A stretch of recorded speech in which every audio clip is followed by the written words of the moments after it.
जन्मालो त्याचे आजी फळाने साचे तुम्ही सांभाळिले संती तुम्ही सांभाळिले संती भय निरसली खंती कृतकृत्य झालो इच्छा केली ते पावलो तुम्ही सांभाळिले संती भय निरसली खंती तुका मने काळ आता करून शके बळ तुम्ही सांभाळिले संती भय निरसली खंती विठ्ठला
जन्मालो त्याचे आजी फळ झाले साचे वंशी विभूषित करान्नवनीरदाभात पितांबरा धरुण बिंब फलाधरोष्टात पूर्णेंदु सुंदर मुखादरविंद नेत्रात कृष्णात् परम किमपि तत्त्वमहं न जाने समचरण सरोजं सान्द्रनीलाम्बुदाभम् जघननिहित पानि मंडनं मंडनानां तरुण तुलसीमाला कंधरं कंजनेत्रं सदय धवलहासं विठ्ठलं चिन्तयामि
फळाचे आज फळ झाले साचे।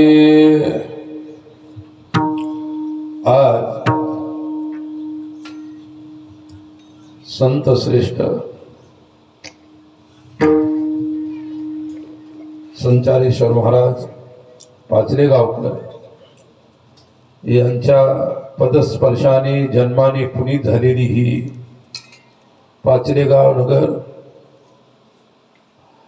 आणि आज येथे अतिशय दुःखद असा विषय स्वर्गीय वैभव विठ्ठल जावळे याचं पुण्यस्मरण, प्रथम पुण्यस्मरण आणि त्या पुण्यस्मरणार्थ निवडलेला कीर्तन सेवेसाठी असणारा हा अभंग जगद्गुरु संत श्रेष्ठ तुकोबा यांचा आहे।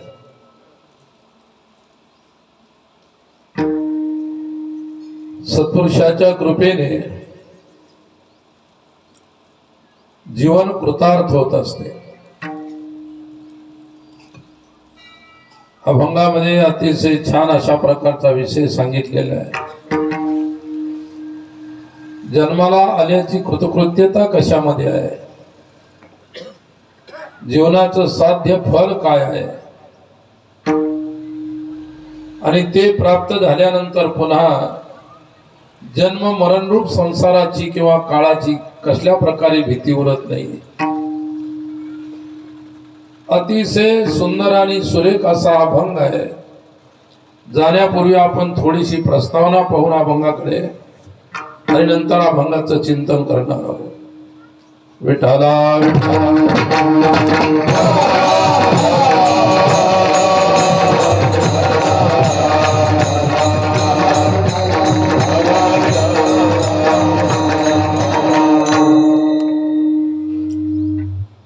आपल्या गावातील श्री विठ्ठल जावळे यांचा असणारा हा बालक कमी वयाचा होता म्हणून आपण त्याला बालक म्हणू। हा आईवडिलांना त्याच्या परिवाराला सोडून गेला। मृत्यू सुद्धा अतिशय दुःखद, पाण्यात बुडून ज्याच्या जीवनाचा अंत झाला आणि अतिशय कवळ्या वयामध्ये एखाद्या कवळ्या असणाऱ्या पालवीचा शेंडा पडावा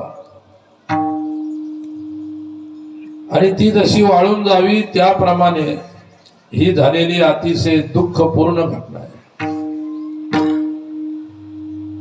ऐकताना सुद्धा ऐकणाऱ्याला सुद्धा दुःख होतं।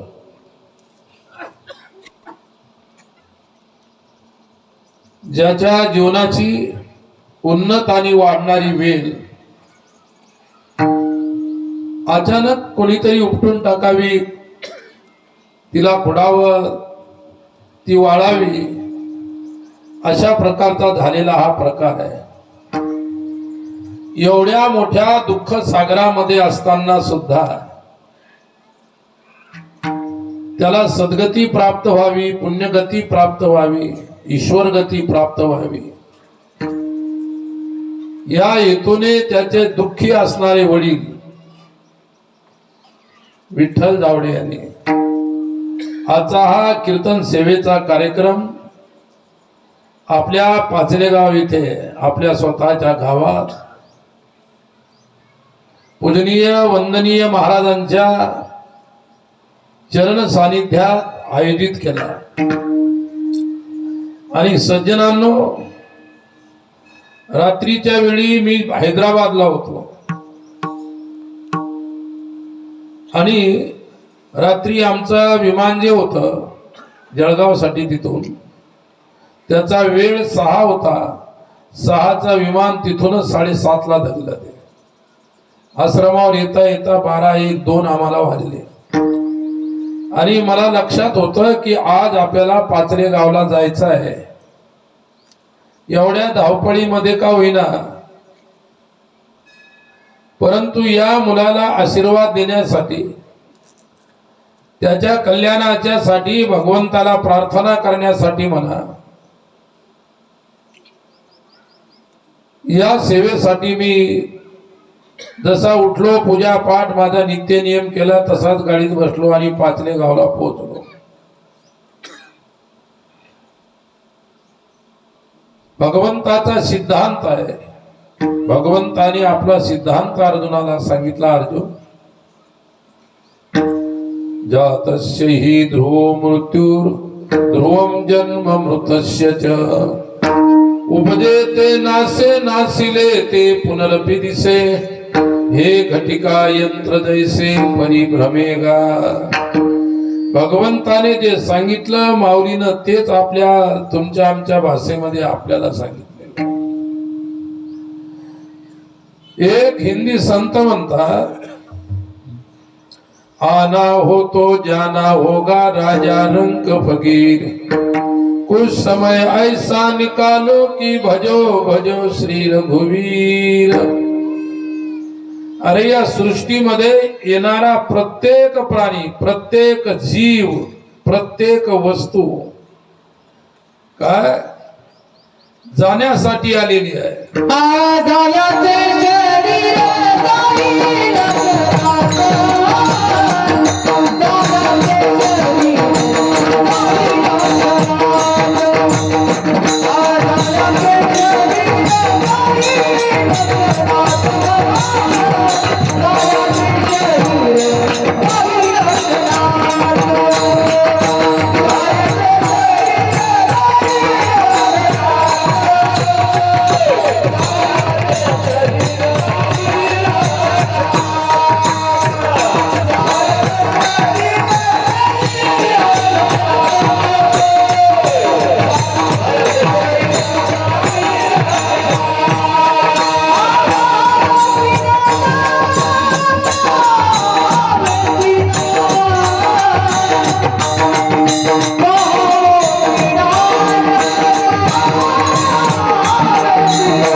शरीर जाईल क्षणात.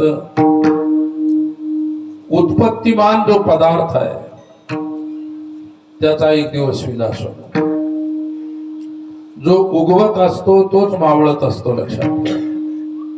जो केव्हा उगवलाच नाही त्याच्यासाठी मावळण्याचा प्रश्न नाही, आणि जो मावळतो तो पुन्हा उगवत असतो. यालाच म्हणतात पुनरपि जननम पुनरपि मरणम पुनरपि जननी जठरे शयनम. पुन्हा यायचं, पुन्हा जायचं, पुन्हा यायचं, पुन्हा जायचं. हा किती वेळा जन्माला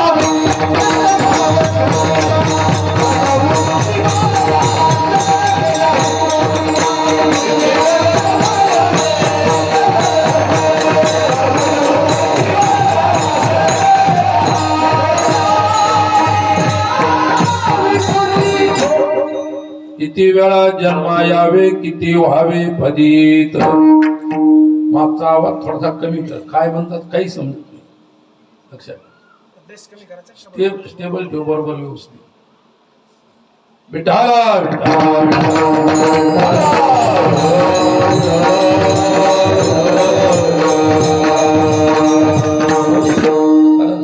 असतो तो नुसता ओरडायसाठी नसतो. आपण बोलल्याला लोकांना कळायसाठी असतो. आपण काय बोलतोय लोकांना कळायला पाहिजे. विठाला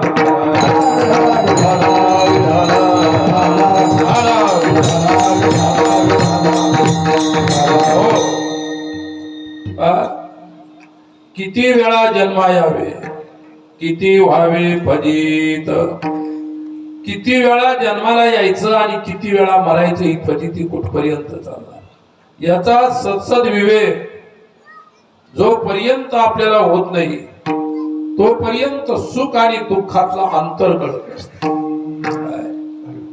तुम्हा आम्हाला अनंत जन्मापासून क्षणिक सुखाला किंमत द्यायची आणि दुःखापासून निराश व्हायची सवय लागलेली आहे. दुःख येता दुःख जाता, सुख येते सुख जाते, परंतु जे सुख आल्यानंतर केव्हा जात नाही त्या सुखाचा कोणीही विचार करत नाही. ते अविनाशी सुख आहे. सज्जनांनो, काय असतं की ज्यावेळी तुमचा आमचा जन्म होतो, ज्या बाळाचं आपण पुण्य स्मरण साजरं करत आहोत, त्या अल्पावधीत अल्पवयात गेल्यामुळे दुःख त्याचं आहे. कोणाचा मृत्यू केव्हा होणार आहे? मृत्यू हे निमित्त आहे.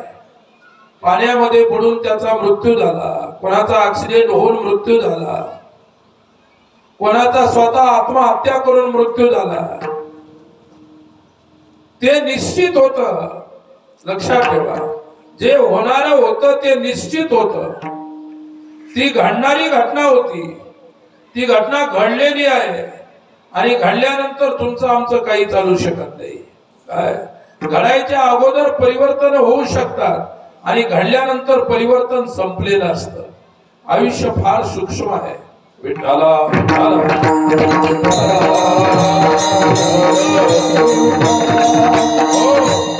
उपजल्या पिंडा मरण सांगाते. निर्माण होणाऱ्या पिंडाचा मृत्यू बरोबरच बांधलेला आहे. जन्माबरोबर मृत्यूची सुद्धा गाठ जन्माच्या सोबत बांधलेली आहे. जन्माने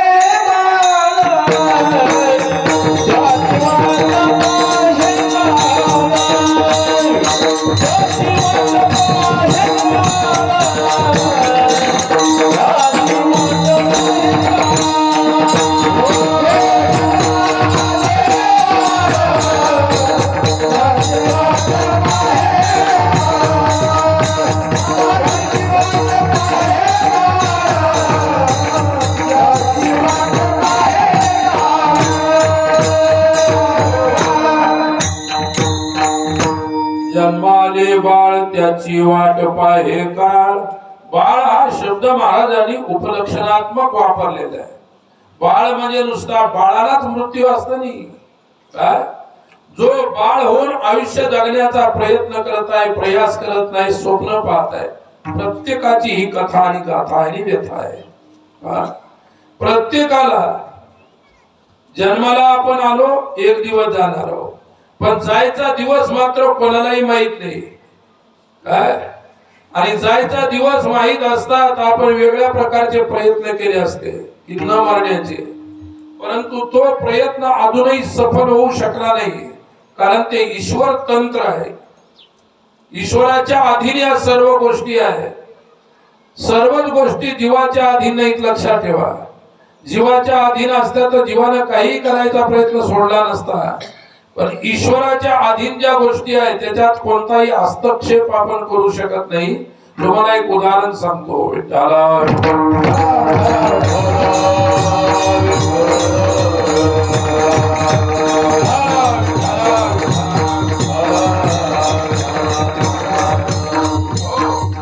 जाणाराचा त्याच्या कर्मानुसार मृत्यू होतो.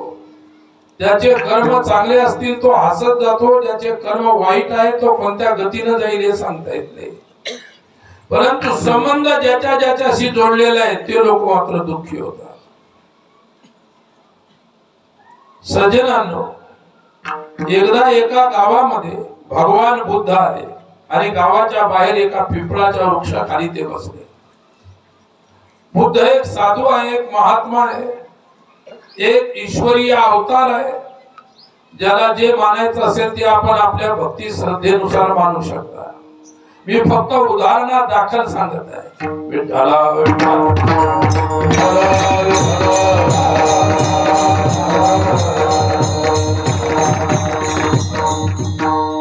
बुद्ध भ्रमंती करत असताना आपल्या पातलेगाव सारखं गाव, त्या गावाच्या बाहेर एका पिंपळाच्या वृक्षाखाली येऊन बसले.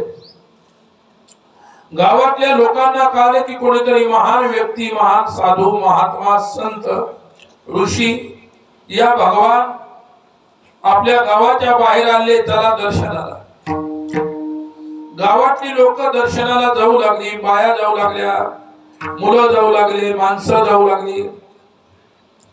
सर्व दर्शन करण्याच्या हेतून बुद्धाकडे जात होते.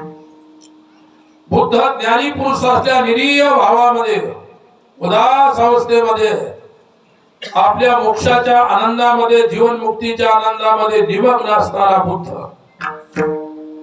तो स्थैर्य धारण करून बसलेला होता.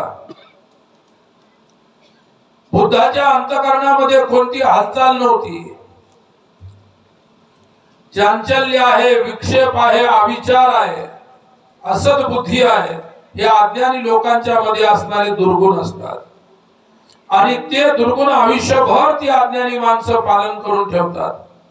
एखाद्याला पूर्व पुण्याईने, भगवत अनुग्रहाने, भगवत कृपेने, संत कृपेने, साधू समागम या संत भेटी झाली, त्याच्या जीवनात काही ना काहीतरी बदल झाल्याशिवाय राहत नाही. आणि काय झालं, लोक यायला लागले, दर्शन घ्यायला लागले. बुद्ध प्रत्येकाला आशीर्वाद देऊ लागला. बुद्धाने काय असा हात करून आशीर्वाद नाही दिला कोणाला. ज्ञानी पुरुषाची नुसती नजर जरी पडली तरी आपण कृतार्थ आहोत. विठ्ठला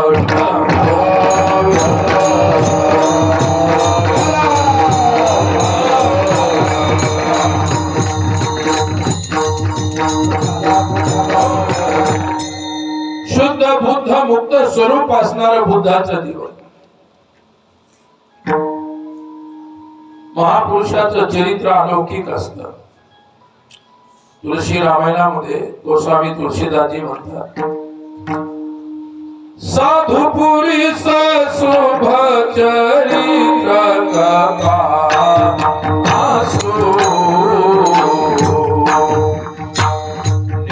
सविषाद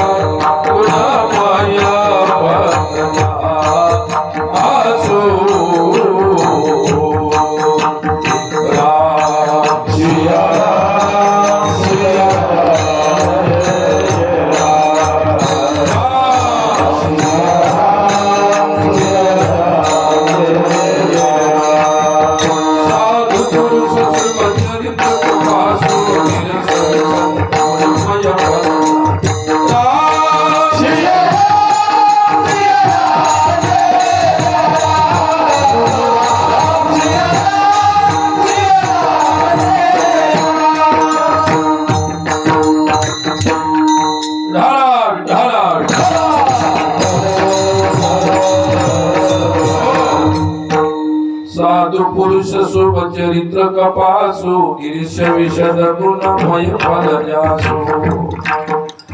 साधूचं चरित्र कापसाप्रमाणे शुभ्र, शुद्ध, निर्मळ असते.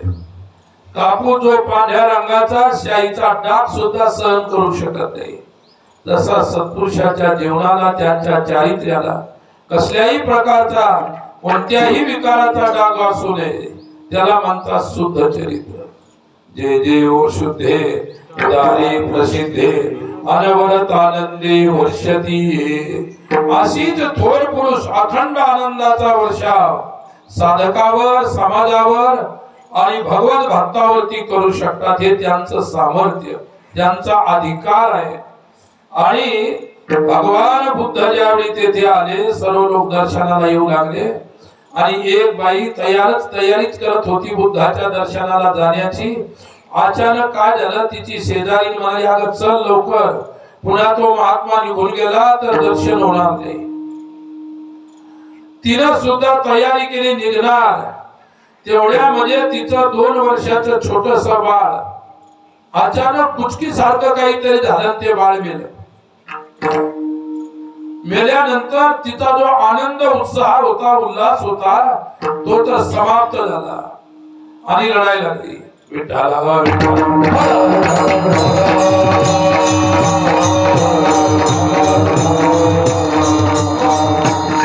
अशा अवस्थेत आपलं बाळ मृत झाल्यानंतर कोणत्या आईचं हृदय फुटणार नाही, कोणती आई रडणार नाही, कोणत्या आईला दुःख होणार नाही. आई असो या बाप असो, दोन्ही गोष्टी सारख्याच आहेत.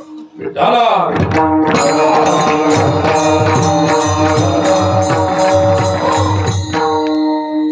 नवरा वारला त्यावेळी तिला 5 महिन्याचे दिवस होते.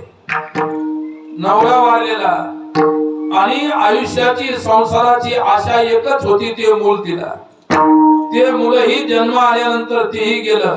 1-2 महिन्यामध्ये गेलं. 2 महिन्यात असेल, 6 महिन्यात असेल, 12 महिन्यात असेल, बालपणी गेलं. गेल्यानंतर भयंकर रडायला लागली. विलाप शेजारी आली म्हणजे अगं रडू नकोस, कशाला भेटण्यासारखी चिंता करतेस, उचल बाळाला घे.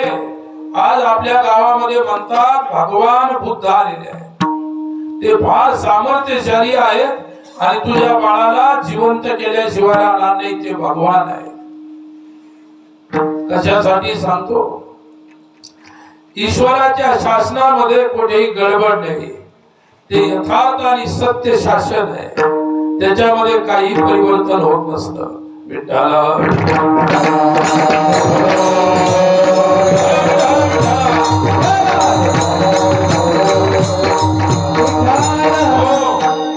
परिस्थिती अशी आहे, त्या बाईनं रडत रडत बाळ उचललं. दुःख तर होतं तिला. स्वतःच्या पोटी जन्माला आलेलं मेलेलं बाळ आज तिच्या हातावर आहे, प्रेताच्या रूपात. उचललं आणि ती शेजारीन बाई पुढे, ही मागे. बुद्धाजवळ आले. बुद्धाने दुरूनच पाहिलं, कोणीतरी दुःखी आलेलं आहे. दुःख पाहूनच भगवान बुद्ध संन्यासी झाले होते. तुम्हा आम्हाला दुःख पचवण्याची सवय लागलेली आहे, म्हणून काही वेळ आपल्याला दुःख होतं, नंतर आपल्याला विस्मृती होऊन जाते, विसरून जातो. असं कितीतरी वेळा झालेलं आहे संसारामध्ये आपलं. काही परिणाम होत नाही, काही दिवसापुरता परिणाम राहतो, शेवटी परिणाम समाप्त होतो, संपुष्टात येतो. पुन्हा माणूस त्या दुःखातून सावरून पुढचं जीवन जगण्याचा प्रयत्न करत असतो. पण भगवान बुद्धाने दुःख पाहिलं होतं.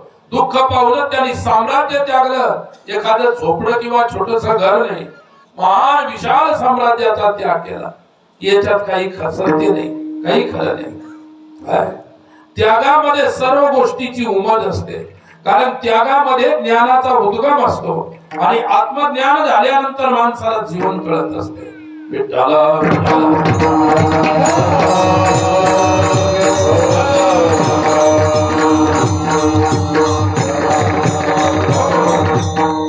आणि ती मेलेलं मूल घेऊन बाई आणि भगवान बुद्धाच्या पायाजवळ ते मूल ठेवलं. असं बुद्धाने विचारलं, हे काय?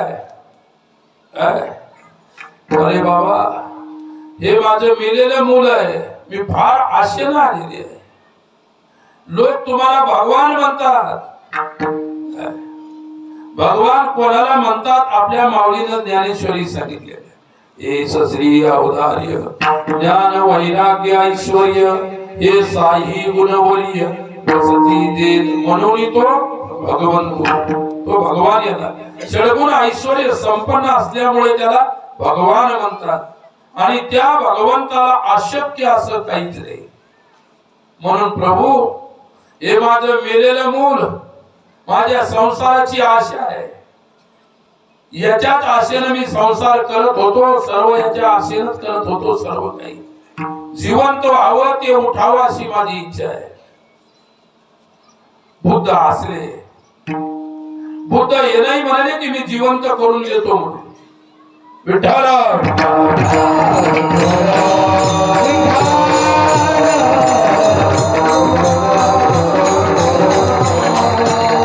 ईश्वरामध्ये जे सामर्थ्य असतं ना, ते सामर्थ्य सत्पुरुषामध्ये असतं.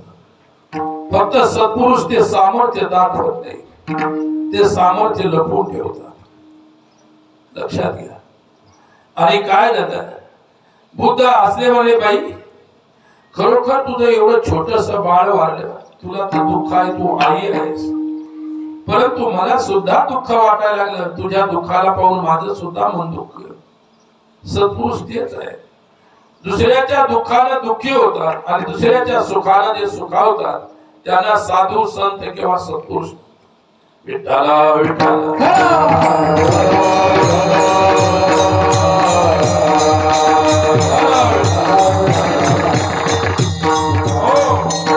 आणि बुद्ध म्हणाले, बघ काही हरकत नाही, तुझी इच्छा चांगली आहे. तिची काय इच्छा होती की मूल जिवंत व्हावं ही त्याची इच्छा होती. आणि ती म्हणाली काही हरकत नाही. बुद्ध म्हणाले, हे बघ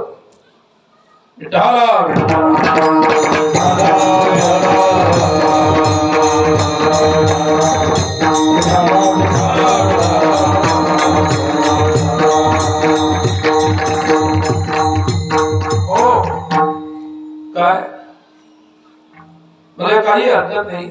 बुद्धाची झोळी होती काखेला, त्या काखेतल्या झोळीतून एक मूठभर तांदूळ काढले आणि बाईला म्हटलं वंजूळ पुढं कर. तिच्या वंजुळीत टाकली आणि बुद्धाने सांगितले की जा आता पाचल्या गावामध्ये कोणत्या गावात जायचं तिथं जे गाव असेल ते, आणि हे तांदूळ अशा घरी जायचे की ज्या घरचा अजून कोणी मेलेलंच नाही, कधीच मेलं नाही, असं एखादं घर शोध आणि त्या घरचे पुन्हा असेच मुठभर तांदूळ घेऊन ये. ते या तांदळामध्ये मिसळायचे आणि आली की बाळावर शिंपडल्याबरोबर बाळ उठून बसेल.